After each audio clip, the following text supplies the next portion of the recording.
Masih dalam kajian kita membahas seperti tema yang sebelumnya, yaitu tentang keutamaan bangun malam dan bagaimana akhlak para ulama, para aulia, para sholihin, para salaf mereka dalam melaksanakan qiyamul lail. Semoga Allah Subhanahu wa taala memberi taufik kepada kita semua untuk bisa istiqomah bangun malam beribadah kepada Allah hingga kita kelak dikumpulkan bersama junjungan Nabi besar Muhammad sallallahu alaihi wasallam. Amin ya rabbal alamin. Sayyiduna Fudail bin Iyad radhiyallahu taala anhu, beliau berkata, aku apabila bangun malam sampai terbitnya matahari, yaitu waktu fajar, maka gemetar hatiku dan aku berkata, datanglah waktu siang, yang dengan datangnya waktu siang datang semua petaka. Mereka merasa di waktu siang hari banyak bermaksiat kepada Allah, maka yang bisa menghapus dosa-dosa mereka adalah dengan bangun malam beribadah kepada Allah. Mereka khawatir di waktu siang hari itu bermaksiat, makanya di malam hari mereka meminta ampunan Allah ketika Allah menawarkan ampunan kepada hamba-hambanya. Dari itu seperti yang kemarin disampaikan, para salaf itu mereka paling sedih kalau sudah datang waktu fajar. Merasa waktu bangun malam itu terpotong karena saking nikmatnya mereka beribadah di tengah malam. Inilah mereka orang-orang yang sudah diberi oleh Allah dzauq, kenikmatan rasa bermunajat kepada Allah Subhanahu wa taala. Nabi sallallahu alaihi wasallam tidak pernah meninggalkan qiyamul lail, karena justru buat para anbiya qiyamul lail itu wajib. Ya ayyuhal muzammil qumil laila illa qalila. Wahai orang yang berselimut, bangun walaupun sedikit di tengah malam. Bagaimana Nabi mengajarkan kepada kita untuk bangun malam dan diikuti para sahabat-sahabatnya dan diikuti pula para keluarganya. Dari itu kita berupaya semaksimal mungkin untuk bisa bangun malam beribadah kepada Allah. Sekali lagi saya sampaikan, kenikmatan bangun malam tidak instan, akan tetapi butuh waktu untuk merasakannya. Makanya kita kadang-kadang kalau lihat akhlaknya, sirahnya para salaf heran. Ya. Kok bisa ya mereka seperti itu? Karena kita nggak merasakan apa yang telah mereka rasakan. Itulah masalahnya. Ya. Itulah masalahnya. Itulah kendalanya. Kalau kita merasakan apa yang mereka rasakan, kita mungkin nggak bingung mendengarkan, membaca sejarah mereka dalam bermujahadah di tengah malam. Bahkan Bishr al-Hafi, Imam Abu Hanifah, Yazid ar-Raqashi, Malik bin Dinar, Sufyan ats-Tsauri, Ibrahim bin Adham, mereka itu bangun malamnya bukan sepertiga malam, bukan setengah malam, akan tetapi semua malam mereka beribadah. Jadi mulai maghrib ini sampai subuh mereka itu ibadah. Mulai terbenamnya matahari waktu maghrib di masjid, sampai isya di masjid, pulang ke rumah, makan, setelah itu ibadah lagi sampai subuh.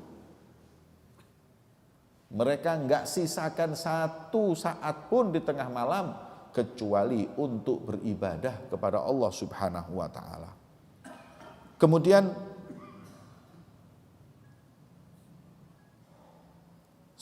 seorang bertanya kepada Bishr al-Hafi, yang beliau itu kalau malam nggak pernah tidur ibadah. Ala tastarih laka fil lail sa'ah, wahai Bishr al-Hafi, Apakah kau di tengah malam nggak tidur walaupun sebentar aja, 1 jam atau 1,5 jam atau 2 jam? Apa nggak tidur sedikit aja di tengah malam? Kau buat ibadah semua? Maka beliau menjawab, ketahuilah wahai penanya, bahwa Nabi kita Muhammad SAW, beliau itu kalau bangun malam saking lamanya hingga bengkak kedua kakinya, bahkan hingga kalau di musim dingin itu sampai meneteskan darah, kan kering itu. Biasanya kaki itu sampai meneteskan darah kalau kelamaan berdiri. Padahal Nabi kita melakukan hal itu sampai kakinya bengkak dengan jaminan bahwa Allah telah mengampuni dosanya yang telah lalu dan yang akan datang. Ini Nabi ini sudah dijamin masuk surga, sudah dijamin diampuni dosa-dosanya, masih bangun malam sampai bengkak kakinya, sampai meneteskan darah yang sudah terjamin. Kemudian beliau mengatakan, terus bagaimana aku tidur di tengah malam, sedangkan aku nggak bisa memastikan satu aja dosaku diampuni. Satu dosaku diampuni aja saya nggak pasti, apalagi semua. Terus saya terus mau tidur di malam hari, gimana mau tidur? Ya. Kalau aku ingat dosa-dosaku, kemudian aku terlelap tidur, nggak mungkin. Makanya yang tepat adalah aku istighfar, aku bangun di tengah malam beribadah kepada Allah Subhanahu wa taala. Imam Hasan Al-Basri, Sayyidut Tabi'in, beliau mengatakan, tidaklah seorang yang meninggalkan bangun malam kecuali karena sebab dosa yang dia lakukan. Yang membuat dia berat bangun malam adalah maksiatnya. Kabotan dosa, keberatan dosa, itu yang membuat dia nggak bisa bangun malam. Coba periksa diri kalian masing-masing. Kalau sudah waktu maghrib itu datang, ingat-ingat mulai subuh tadi sampai sekarang, apa maksiat yang sudah kalian lakukan? Kalau nggak ada maksiat, insya Allah ringan untukmu bangun malam. Ya. Wa tubu ila rabbikum. Maka kalau kau merasa bermaksiat, maka taubatlah kalian kepada Tuhan kalian dengan kalian bangun di tengah malam. Karena di situ Allah menawarkan, mana yang banyak dosanya, aku sang pemberi ampunan, mintalah ampunan kepadaku, niscaya aku ampuni kalian. Itu di tengah malam tawarannya. Lah kalau kita merasa nggak punya dosa, ya repot. Akhirnya kita malam tenang tidur, nggak bangun, merasa nggak punya salah. Tapi yang punya dosa merasa malam adalah saatnya saya mengetuk pintu Allah untuk meminta ampunan kepada Allah. Banyak para aulia, para solihin yang mereka berkata, tahu nggak kalian, yang membuat berat seseorang itu bangun malam adalah khotoya, dosa, maksiat, kesalahan. Itu yang membuat kita berat untuk bangun malam. Na'udzubillah min dzalik. Karena memang tengah malam itu memang saat-saat yang tepat para asfiya, para orang-orang suci berduaan dengan Tuhannya. Jadi kalau kita dibuat tidur sama Allah itu memang Allah nggak mau sama kita. Yang dibangunkan oleh Allah, yang diringankan oleh Allah, orang-orang yang dicintai oleh Allah, yang disayangi oleh Allah, dibuat bangun dan ibadah di malam tersebut. Abul Ahwas, beliau berkata, aku mengalami zaman para ulama, para ahli ibadah.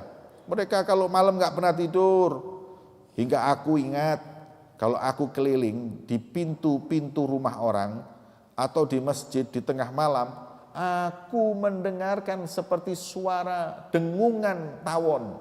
Mereka berzikir, mereka ngaji. Ya. Fama bal haula ahlu zamanina. Yang aku heran orang sekarang, mereka itu merasa aman dengan dosa yang mereka lakukan. Padahal orang-orang yang sedikit dosanya mereka ketakutan hingga bangun malam. Diriwayatkan di Tarim itu 1 jam sebelum subuh ada seorang dari Maroko datang ke kota Tarim.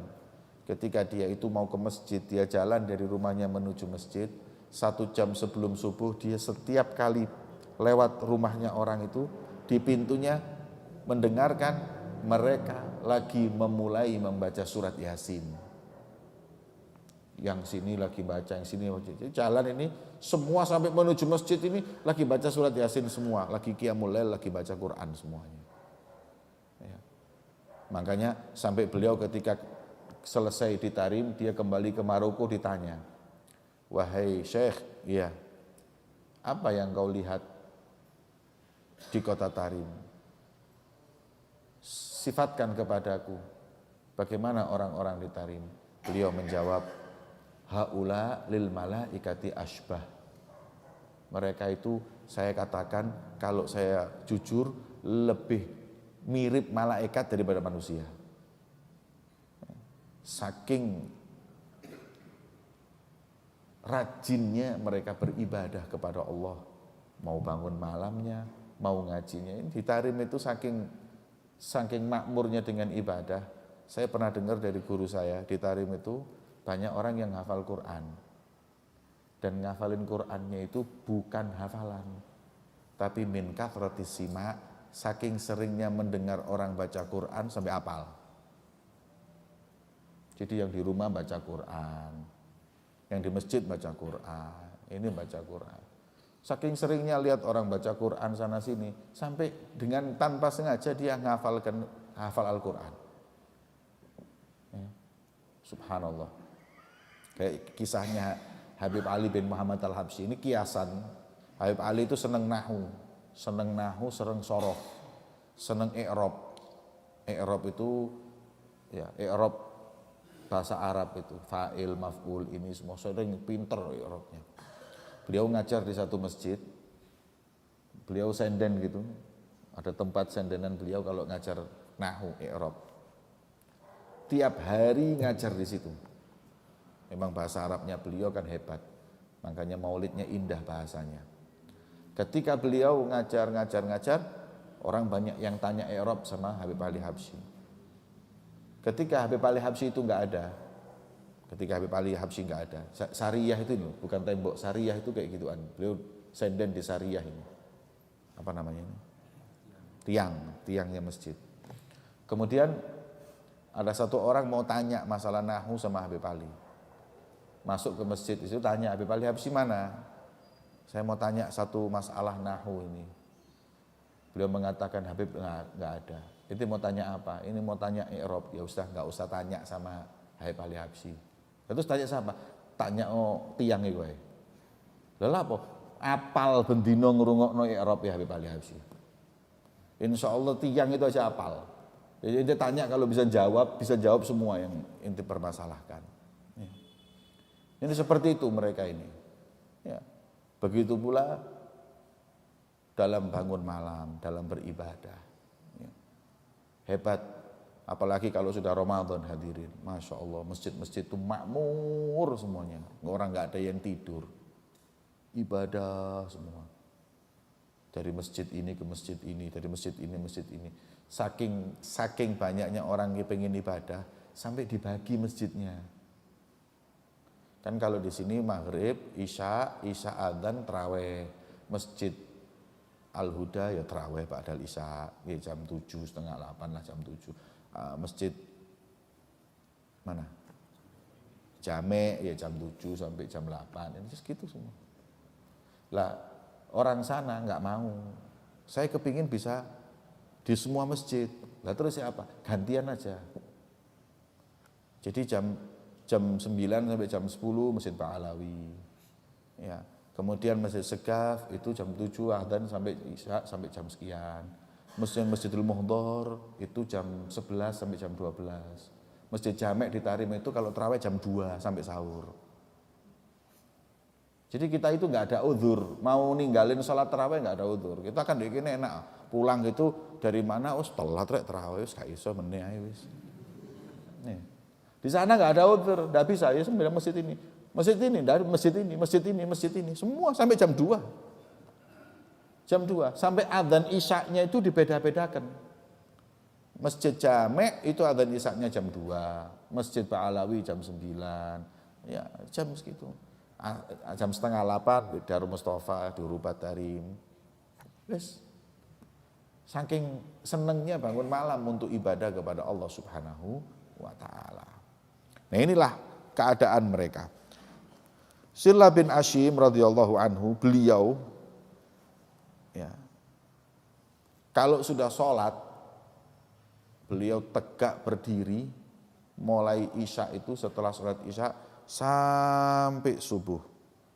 Kemudian setelah sholat sampai subuh, adzan berhenti gitu, beliau berdoa, ya Rabb, ya Allah, ajirni minan nar, jauhkan aku dari api neraka.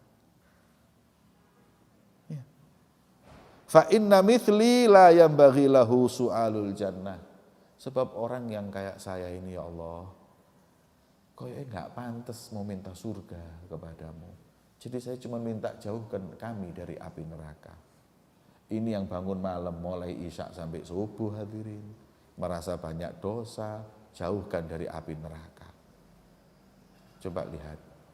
Ya. Kita qiyamul lail ya enggak, sholat jamaah ya enggak, subuh 2 menit. Wudu stiluk tok tek berjebret turu maneh selimutan maneh. Terus jaluk surga, mau ngerasa lek ahli jannah maneh. Coba, makanya kalau kita ini sibuk dengan dosa kita, insya Allah kita nggak akan sibuk dengan dosa orang lain. Banyak orang di antara kita ini sibuk menghakimi orang, sibuk mau menghukumi orang. Imam Ghazali pernah suatu saat didatangi pemuda. Pemuda niku lek mari tobat lak kemaruk ah. Iya, kemaruk ngono. Wong disalahno kabeh. Biasanya wong tas-tas taubat itu ngono. Suatu saat ada para pemuda yang waktunya sholat di masjid, dia nggak sholat, hadirin, duduk di depan ngobrol. Dilihat gitu nggak kuat, panas hatinya. Kemudian ngelapor ke Imam Ghazali. Wis iki apa jarene wis. Nek jarene Imam Ghazali lukup tak lukup. Geret tak geret. Sak karep wis. Nggih. Ra'aitu rijalan. Aku lihat beberapa orang lagi di waktunya sholat jamaah di masjid, dia nggak sholat, malah duduk di depan sana ngobrol. Apa yang harus aku lakukan? Kita geret ke masjid atau apa, terserah kamu. Beliau menjawab, kau datangi mereka, kau ajak ke masjid. Kun da'ian walatakun ghadian. Jadilah kau dai, jangan jadi hakim. Ajak mereka ke masjid, ayo ke masjid, nggak mau ya sudah. Jangan jadi qadhi, jangan jadi hakim, mau maksa dan lain-lain, nggak perlu. Makanya kalau kita ini hadirin, ingat dosa kita akan banyak ibadah kepada Allah. Kita banyak taubat kepada Allah. Yang sudah bersih kayak gini aja mereka masih takut sama Allah. Dan takutnya itu ada bukti apa? Banyak ibadah kepada Allah Subhanahu wa taala. Maka itu seorang berkata kepada Ibrahim bin Adham, wahai Ibrahim, aku nggak bisa bangun malam. Gak tahu saya kalau mau bangun malam mesti subuh. Bisa nggak kau berikan kepadaku resep obat penyakitku ini? Penyakit nggak bisa bangun malam. Maka beliau mengatakan, la ta'sihi bin nahar. Resepnya jangan maksiat di waktu pagi dan siang hari. Niscaya Allah akan membangunkanmu di tengah malam untuk kau menghadap kepadanya. Karena ketahuilah, bersimpunya engkau di hadapan Tuhanmu di tengah malam itu adalah paling besarnya kemuliaan. Ini panggilannya Allah, ini undangannya Allah ini. Kita ini kalau diundang sama orang besar, umpama diundang presiden, undangannya dipigora hadirin. Simpen, difoto, di semuanya. Ini undangan biasa. Ada undangan yang lebih top dari itu. Undangannya Allah untuk kita bangun malam menghadap kepada Allah. Ini undangan yang paling istimewa. Min a'dhamis syaraf. Sebab Nabi Muhammad SAW beliau mengatakan syaraful mu'min qiyamuhu bil lail. Mulianya orang mukmin adalah bangunnya dia di tengah malam beribadah kepada Allah. Ini syaraful mu'min. Maka kata Ibrahim bin Adham, undangan Allah di tengah malam itu kemuliaan. Wal 'asi la yastahiq dzalika syaraf. Dan ahli maksiat enggak berhak untuk diundang. Makanya kalau kita sampai enggak bangun malam, memang enggak diundang sama Allah. Berarti kita ini ada kesalahan. Ada maksiat yang kita lakukan, kok enggak diundang sama Allah di tengah malam untuk berduaan dengan Allah. Utbatul Ghulam beliau berkata, kalau beliau kalau wudu di malam hari, ya, qabla an yantasib lis shalah, sebelum beliau itu salat habis wudu terus mau salat, beliau berdoa dulu. Allahumma, ya Allah, aku telah membebani diriku sesuatu yang aku enggak mampu. Dengan aku maksiat, ya Allah. Maka aku saat ini pantas untuk dikutuk, ya Allah. Dikutuk itu khasaf wal masakh itu dirubah bentuk jadi monyet, dirubah bentuk jadi babi. Kan itu adalah azabnya Allah buat umat-umat terdahulu. Beliau mengatakan, aku ini bermaksiat, membebani diriku sesuatu yang aku enggak mampu. Maka aku pastikan bahwa aku ini berhak, pantas untuk dikutuk. Bahkan aku pantas untuk masuk neraka-Mu, ya Allah. Wa ana urid an aqif baina yadaik. Nah, di malam hari ini aku ingin bersimpuh di hadapan-Mu, ya Allah. Dengan membawa semua kesalahan. Ya. Dan aku saat ini bersimpuh bersama orang-orang yang malam ini juga lagi berhadapan denganmu. Para orang-orang soleh yang juga bangun malam. Saya ini bangun malam mengikuti mereka. Raja'an an taghfir li ahadin minhum fayusibani syai'in minal maghfirah. Maka saya berharap kalau pas kau memberi ampunan kepada mereka, aku kecipratan juga, ya Allah. Jadi dia ini merasa enggak mungkin Allah ampuni saya kalau saya kayak gini. Tapi saya ini bangun di tengah malam, saya berharap ketika Allah menghujani ampunannya kepada orang yang bangun malam, saya ikut bersama mereka. Ini hadirin, ini orang-orang ini suci hadirin, hatinya bersih, nggak pernah maksiat kepada Allah. Tapi mereka mempunyai khauf, rasa takut akan tidak diterimanya amal mereka dan tidak diterimanya taubat mereka. Nah, Al-Imam Abdullah bin Alawi Al-Haddad, beliau mengatakan dalam kitabnya Nasha'ih Diniyah, kenapa ceritanya para aulia yang berlebihan dalam takut ini sering disampaikan lebih banyak daripada ceritanya aulia yang mereka berharap kepada Allah. Maka beliau mengatakan, ketahuilah dalam kitab Nasha'ih Diniyah itu 10 halaman tentang khauf, 1-2 halaman tentang roja, tentang harapan. Jadi kita ini juga harus berharap Allah pasti mengampuni, husnudzon lah, Allah pasti ngampuni insyaallah. Ini itu disampaikan, tapi yang lebih banyak halaman tentang takut. Beliau mengatakan, kalau dulu di zaman sahabat mungkin rojak yang harus lebih banyak, selanjutnya mungkin sama, tapi untuk zaman ini zamannya Imam Haddad, sudah yang namanya rojak di mana-mana. Orang banyak yang berharap dan kurang takut sama Allah. Orang semuanya nyepelein, gampang no. Makanya dalam kitabku ini aku perbanyak tentang khauf. Yang namanya ulama itu hadirin, mereka itu setiap kali memberi nasihat itu sesuai dengan penyakit kita. Saya pernah tanya kepada guru saya, Habib Salim bin Abdullah bin Umar Syatiri, yang waktu itu ya enggak apa-apa, namanya santri ganjel di hati. Habib, nggih saya mau tanya apa? Antum di setiap majelis ngomong masalah rokok terus.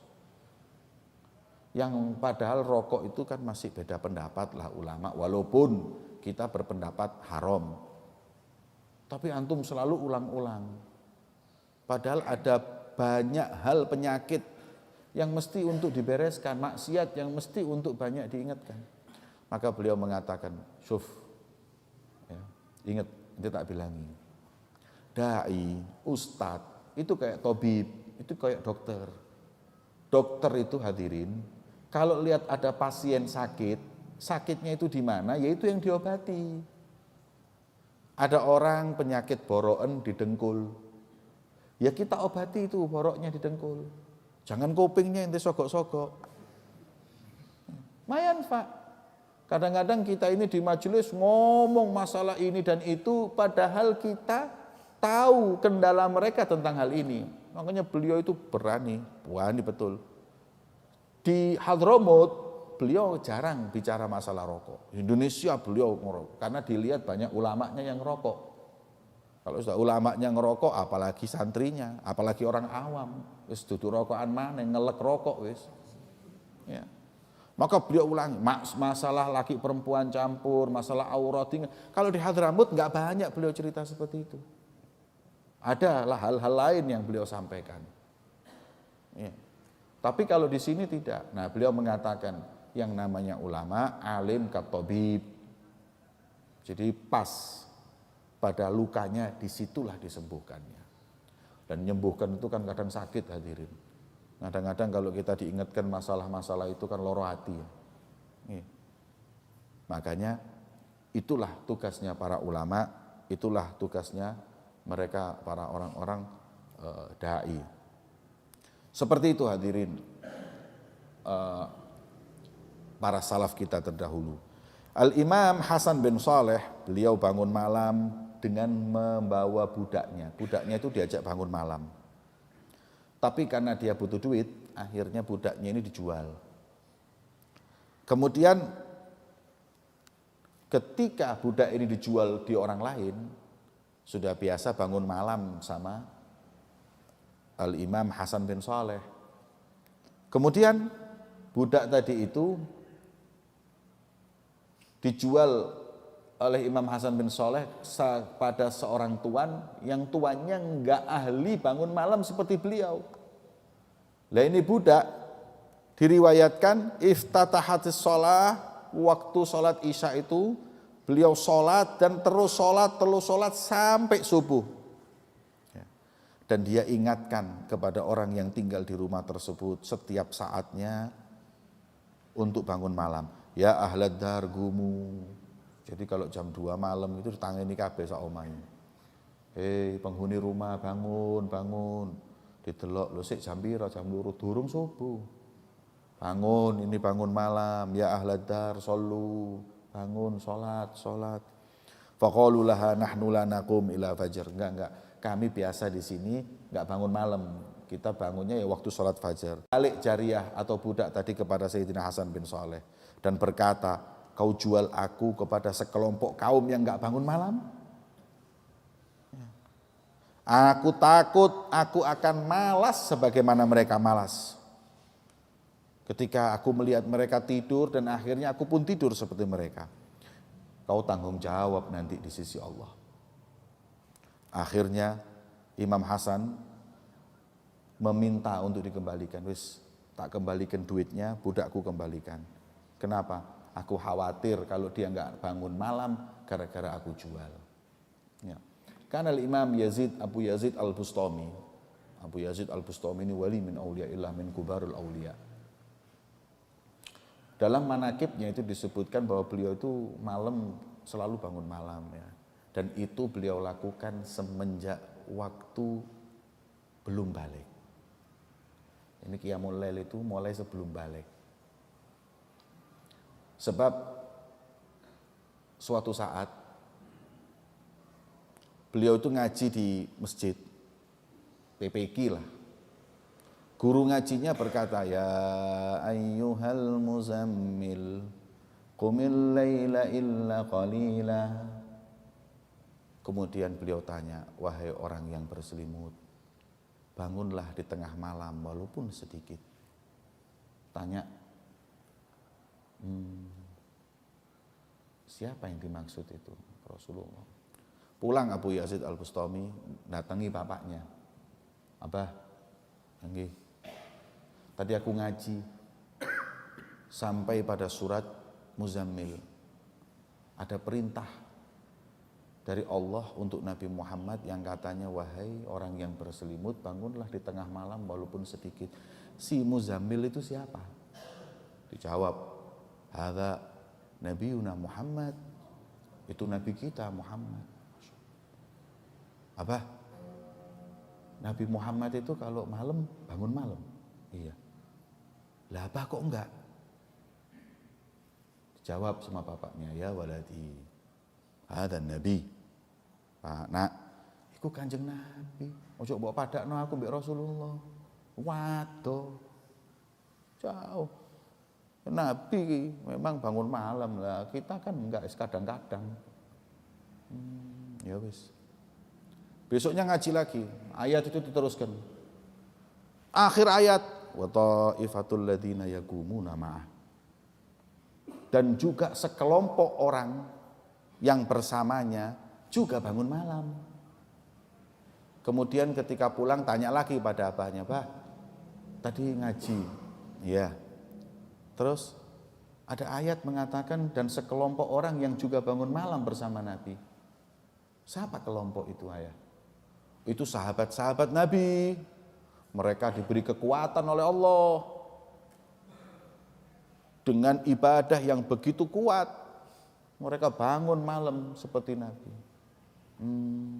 Jadi itu sahabat. Iya, itu sahabat Nabi. Pak, ya. Saya mau tanya, apa? Kalau Bapak enggak kayak Nabi, enggak kayak sahabat, terus kayak siapa? Langsung bapaknya ini meredek hadirin. Langsung dia gemetar dan berkata, "Shadaqta ya waladi." Iya. Kif. Kemarin Rasulullah katanya Nabi. Sekarang sahabat katanya sahabat. Terus kita ini kalau enggak niru Nabi, enggak niru sahabat, terus mau nyontoh siapa? Ini Abu Yazid Al-Bustami usianya belum balik hadirin, umur 11 tahun, mungkin 10 tahun. Akhirnya kata ayahnya tadi itu, dengan nasihat anak umur segitu dia berkata, "Syuf ya waladi, min hadhil laila akumul lail." Mulai malam ini insya Allah aku gak ninggalkan bangun malam. Kata-katamu menyentuh hatiku. Kemudian katanya Abu Yazid Al-Bustami, alhamdulillah. Tapi jangan lupa Abah, kalau pas bangun malam, banguni saya. Saya mau ikut bangun malam. Kata bapaknya, ya waladi, anakku mazil tasaghiran. Ente masih kecil. Bangun malam itu sudah bapak-bapak. Kamu masih kecil. Nanti kalau kamu sudah balik, umur 15, baru tak banguni bangun malam. Pak, ya. Saya dengar ada ustadz ceramah. Ngomong apa? Katanya nanti manusia ketika dibangkitkan di hari kiamat, tergantung amalan mereka masing-masing. Yang ahli siyam, mereka dikasih pintu namanya Rayyan. Di surga Allah dikumpulkan ahli siyam. Yang ahli sedekah, mereka dikumpulkan rombongan ahli sedekah. Ada lagi katanya itu orang yang ahli qiyamul lail, orang yang banyak bangun malam. Mereka juga begitu dikumpulkan ahli qiyamul lail. Iya nak. Terus, nah kalau umpama ketika nanti saya dibangkitkan di yaumul qiyamah, saya lihat kelompok orang yang bangun malam dikumpulkan oleh Allah dan saya tidak termasuk dari mereka, saya akan adukan kepada Allah. Ya Rabb, saya dulu pernah minta bangun malam tapi sama saya enggak boleh. Kata bapaknya, ya waladi, ono apa iki sampai nanggani Allah Ta'ala iki? Kau laporkan aku laporkan. Aku mau bangun malam kau larang. Aku laporkan kalau sampai aku nggak masuk golongan tersebut, wahai ayahku. Khalas ya waladi. Min hadhil laila naqumu ma'an. Dari malam ini aku bangun dan kau kubanguni, kita bangun malam bersama. Maka beliau dari usia 10 tahun sampai mati nggak pernah ninggalkan qiyamul lail. Nah, memang ini syaraf, ini kemuliaan ini. Ini orang ahli qiyamul lail itu sudah pasti orang mulia hadirin. Ya. Dan memang nggak ketahuan. Orang ahli qiyamul lail itu kan nggak ketahuan. Makanya kalau fuqaha mengatakan kenapa sholat malam lebih afdol dari sholat siang. Karena lebih aman dari riya. Sholat siang itu kelihatan orang. Sholat sore kelihatan orang. Tapi kalau sudah jam 2 malam orang pada tidur, kita ibadah nggak ada yang lihat. Makanya lebih berkualitas ibadahnya. Pahalanya lebih besar karena aman dari riya, orang nggak ada yang tahu. Lah jangan diumumkan di pagi hari. Terus kadang-kadang diumumkan atau cerita sama temannya, aku lumang bengi pas ate qiyamul lail kesandung. Allah cerita kesandung lah mari Allah pas ate qiyamul lail mbok ceritanya. Kadang-kadang kalau jamaah saya kadang-kadang pengajian itu ibu-ibu ada yang tanya, Habib saya mau tanya gini Habib, saya mau tanya kalau pas saya itu kan malam qiyamul lail, terus saya kesenggol suami saya, kira-kira itu batal enggak? Lo takono, Beb, saya kesenggol suami batal apa enggak? Lo apa saya pas qiyamul lail lha apa? Mungkin ini sudah ibadah disembunyikan, kau sebutkan, hilang ibadahnya. Habib Umar pernah cerita, ada satu orang kemaruk poso. Gak tahu Senin Kemis, Nyenen Kemis. Lah niku lak wis terus guaya tok. Orang seakan-akan mau dikasih tahu semua kalau dia lagi puasa. Suatu saat dia ini ke pasar, sore-sore ke pasar. Dia itu mau buka 4:30 ini. Berkata kepada penjualnya, Pak, tolong saya pesan ini. Cepat Pak ya. Oh iya, antri. Ya cepat, saya dulu kan aja. Ya sebentar antri. Pak, aku poso. Disikno. Terus penjual itu tadi berkata, Mas, kon poso sepisan gaya tok. Aku 20 tahun Senin Kemis gak kayak kon gini. Kemudian dia tidur, ketika tidur didatangi malaikat dan berkata, puasamu 20 tahun dihanguskan oleh Allah. Kenapa? Lah apa cerita? Tak perlu cerita. Amal ibadah kita habis. Oke, qiyamul lail tengah malam ceritakan di waktu pagi hari, ya percuma. Orang-orang itu bangun malam sampai mulai jam 1:30 sampai subuh 1:30, itu pun masih mengatakan nahnu nawamun. Kita ini orang-orang doyan turu. Padahal malam ibadah sama Allah sampai kayak tiang masjid, kasariah berdiri bangun malam. Makanya bangun malam itu kemuliaan hadirin karena berduaan dengan Allah, dan yang kedua karena bangun malam itu jauh dari mata manusia. Allah berfirman kepada Nabi Dawud, ya Dawud, kadzab man idda'a mahabbati fa idza junnal lail nama anni. Bohong. Kalau ada orang ngaku cinta kepadaku, tapi di tengah malam aku ditinggal tidur, bohong. Awalaisa kullu habibin yuhibbu an yakhluwa bihabibih. Bukankah setiap kekasih itu kepingin berduaan dengan kekasihnya? Orang-orang ini kan kalau lagi cinta dengan seseorang, kepingin berduaan di kamar berduaan. Arek nom-nom iki yo ngono. Nang kuburan Cina jam 12 bengi. Nang jembatan, gendaan, kepingin sendiri untuk curhat. Nah itu kekasih itu memang seperti itu, kepingin berduaan dengan yang dia cintai. Nah kalau orang cinta kepada Allah, dia berduaan sama Allah di tengah malam berduaan. Dan disebutkan di pelajaran kemarin, mereka itu kalau sudah bangun malam kelihatan nurnya di waktu pagi hari. Didelok iku enak. Awala adullukum bi khiyarikum. Kata Rasulullah, mau enggak kalian aku beritahu? orang yang paling baik di antara kalian. Qalu bala ya Rasulullah, mau. Mereka lah orang-orang yang idza ru'u dzikirullah. Kalau dilihat mengingatkan kita sama Allah.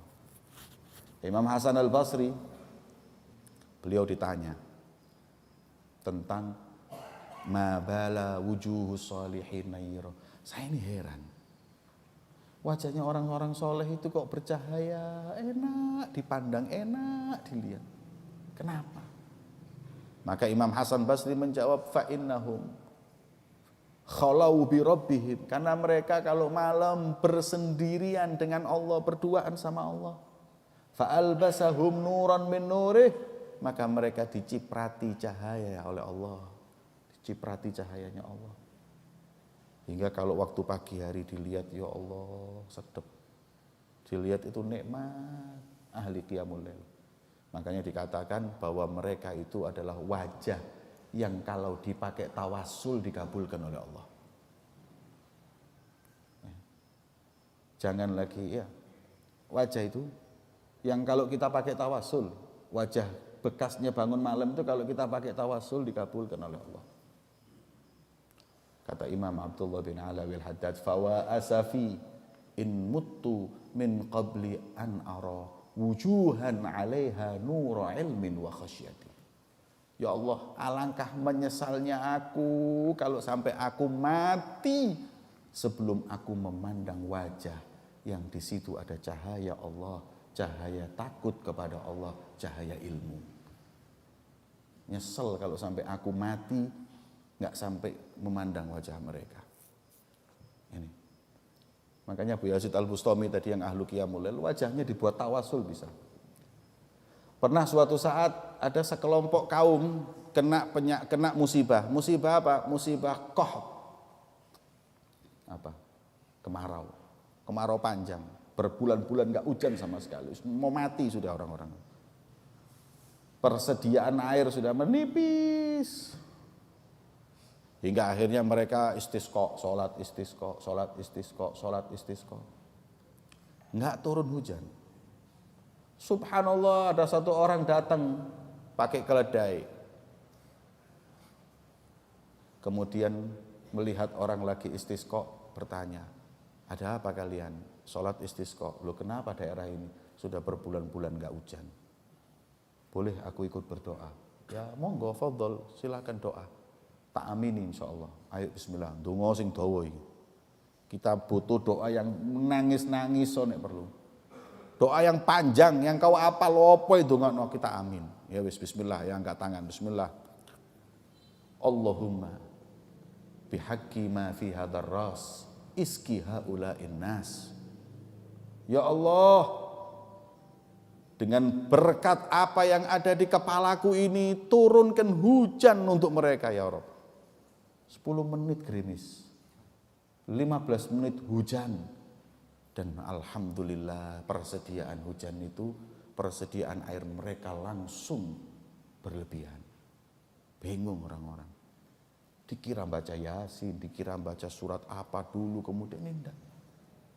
Kemudian imam mereka, ulama mereka bertanya, wahai musafir, kau hanya doa, ya Allah berkat apa yang di kepalaku turunkan hujan. Loh, memang di kepalamu ini ada apa? Kemudian beliau menjawab, inna fi ra'si ainan laqad ra'ata Aba Yazid Al-Bustami.